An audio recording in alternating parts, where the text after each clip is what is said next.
Electronic mind control research is not new. A scientific milestone in this area came in the 1960s when Dr. Jose Delgado demonstrated remote control over a charging bull. By connecting a radio antenna to electrodes inserted into the bull's brain, Delgado proved that the animal's aggressive impulses could be thwarted by electronically manipulating the bull's muscle reflexes. Do you realize the fantastic possibilities if from the outside we could modify the inside? Could we give messages to the inside? But the beauty is that now we are not using electrodes. In recent years, Delgado has shown that the behavior of monkeys can be altered using low-power, pulsating magnetic fields. But in these experiments, there were no antenna implants. Any function in the brain, emotions, intellect, personality, well, could be perhaps modified by this non-invasive technology.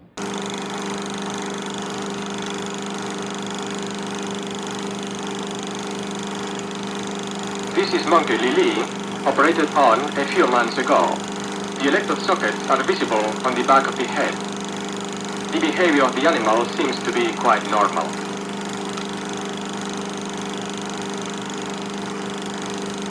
Six very fine stainless steel insulated wires are used to construct the electrodes. The wires are put together and cemented with plexiglass. The different tips are 3 millimeters apart.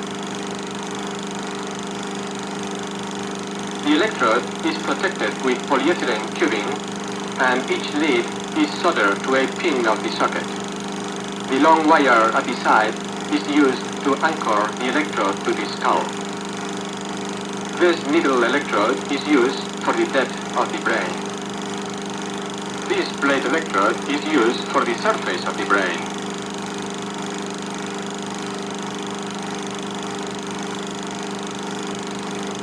The animal, under general anesthesia, is placed on the Horsley-Clark instrument. Special plugs are inserted in the ears. The plane, used to locate the cerebral structures, passes through both ears and both inferior orbital arcs. Observe how the head may rotate in the vertical plane, but cannot rotate horizontally. The head is centered in the instrument. Special clamps for the inferior orbital arcs fix the head solidly in position.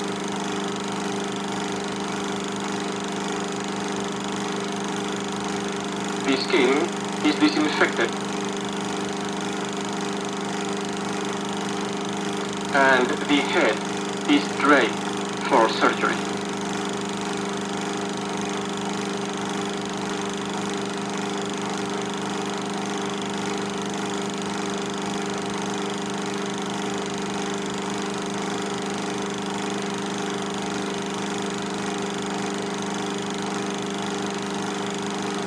The operation begins with dissection of the skin.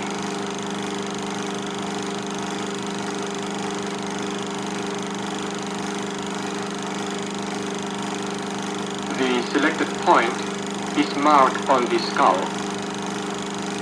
And then, using a dental drill, a small hole is made through the bone.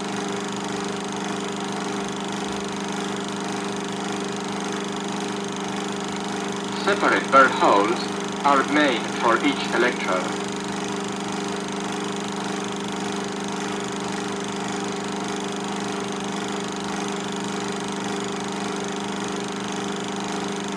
With the micromanipulator, the needle electrode is inserted slowly to the predetermined depth.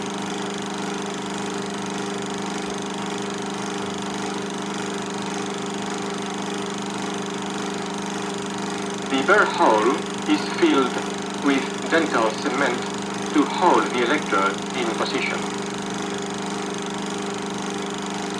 When the cement dries, the manipulator is removed, leaving the needle electrode firmly cemented to the bone.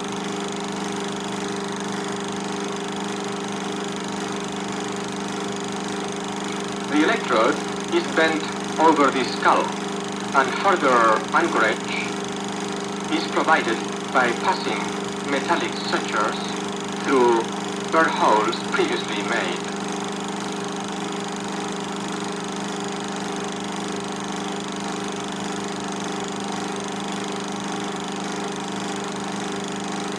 This anchorage is very solid and prevents the monkey from pulling out the electrode.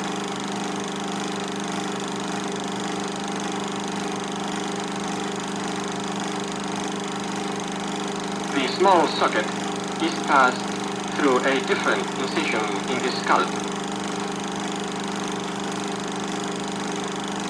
and the operation is over. In this case, 2 electrodes were implanted.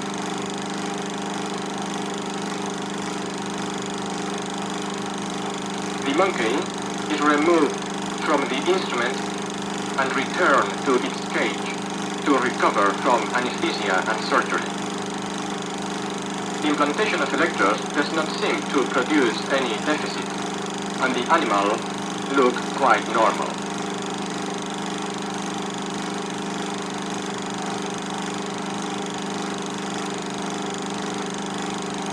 With implanted electrodes, any cerebral structure may be stimulated in the awake monkey.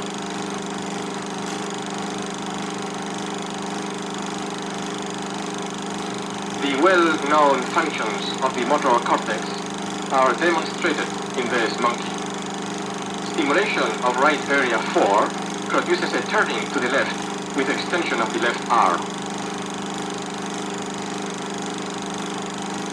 Stimulation of a similar point in left area 4 produces a turning of the monkey to the right with extension of the right arm.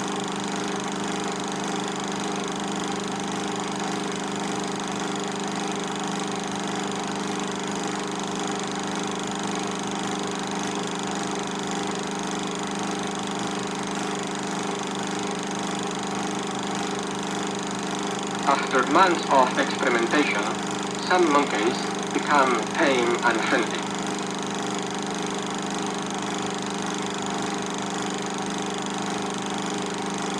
In monkey Alex, some facial aesthesia seems to be induced by electrical stimulation in the neighborhood of the red nucleus.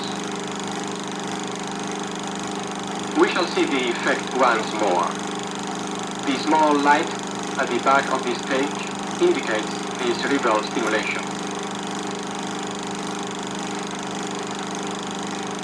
Stimulation is repeated again.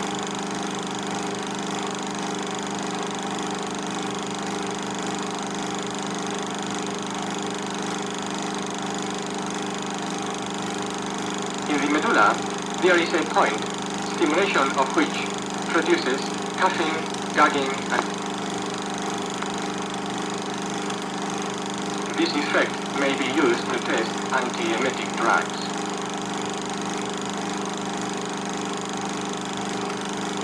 Another monkey, Lili, electrical stimulation of the tectal area evokes eye movements to the right and nystagmus.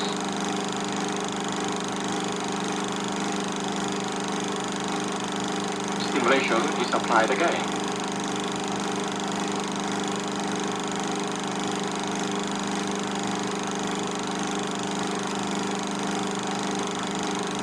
A treat for a monkey is a handsome banana, and here we see Helen enjoying her meal. The interest for food, however, stops abruptly as soon as the head of the caudate nucleus is electrically stimulated. When stimulation stops, the interest in food resumes.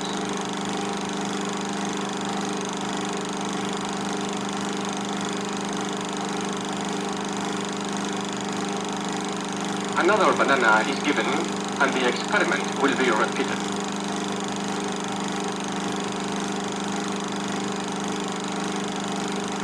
The small light at the back of the stage indicates the moment of stimulation. Now, the stimulation is going on.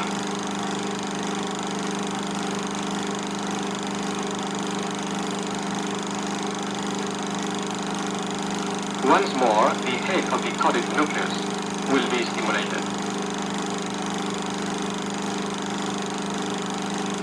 Observe the expression of this taste and the rejection of the food.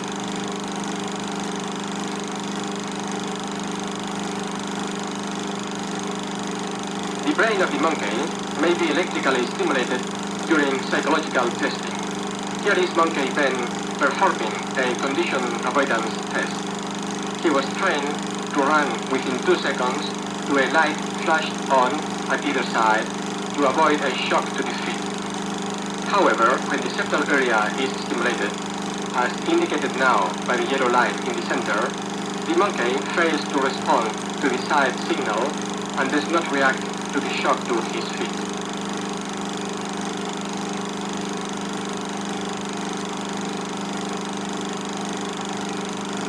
In the next trial, without cerebral stimulation, the animal responds as usual, going to the light signal to his left. Another trial to his right is also correct.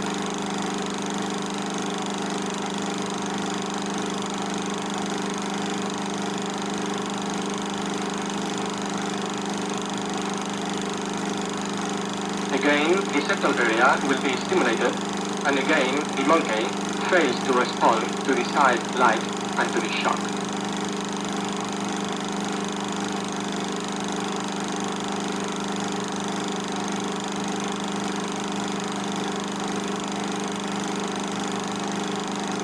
The electrical activity of the brain may be recorded in the unanesthetized monkey. To control the animal and to avoid artifacts, the monkey is strapped to a plastic restraining box, which allows movement of the head and extremities.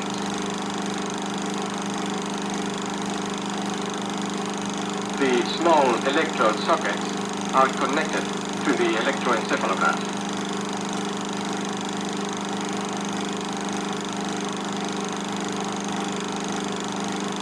As indicated, simultaneous recordings will be taken from the septal area, the motor cortex, the anterior hippocampus, and the posterior hippocampus.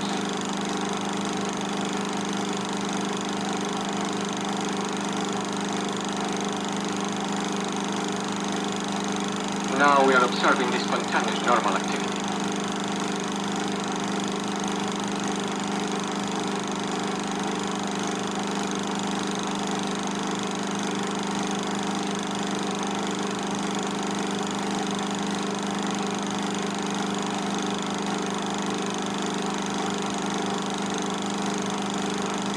The anterior hippocampus is now being stimulated with 0.5 milliamperes. Observe some motor effects in the mouth and face of the monkey and the evoke after discharge, with greater amplitude in the anterior hippocampus, but propagated also to the posterior hippocampus and to the septal area. The activity of motor cortex in channels 3 and 4 is not affected.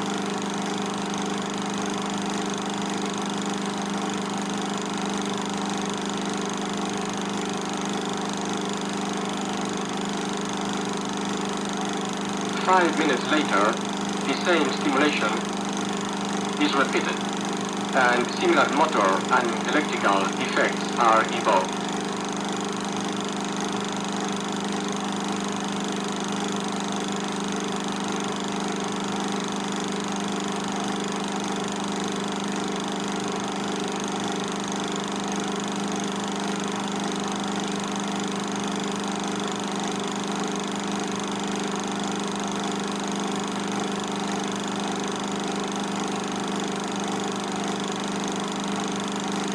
About 10 minutes later, the motor cortex is electrically stimulated and an epileptic seizure is evoked. We can see the correlation between the motor discharges and the electrical activity. All the leads participate in this after discharge.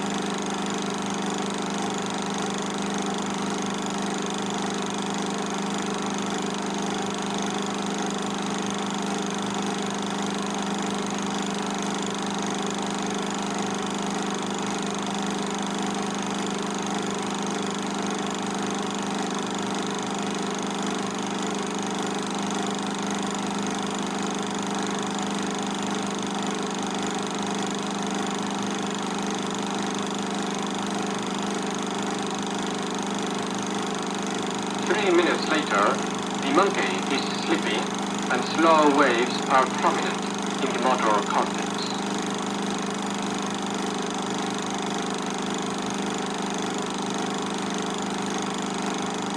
In order to study these epileptic discharges with greater detail, the amplification of the recordings is greatly reduced.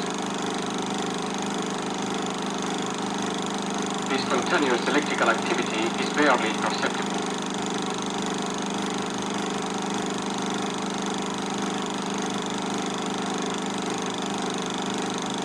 A similar stimulation of the motor cortex is repeated and the epileptic discharge is evoked. Now we see that the electrical after discharge affects mainly the motor cortex, to some extent the septal area, and later the anterior hippocampus and also slightly the posterior hippocampus.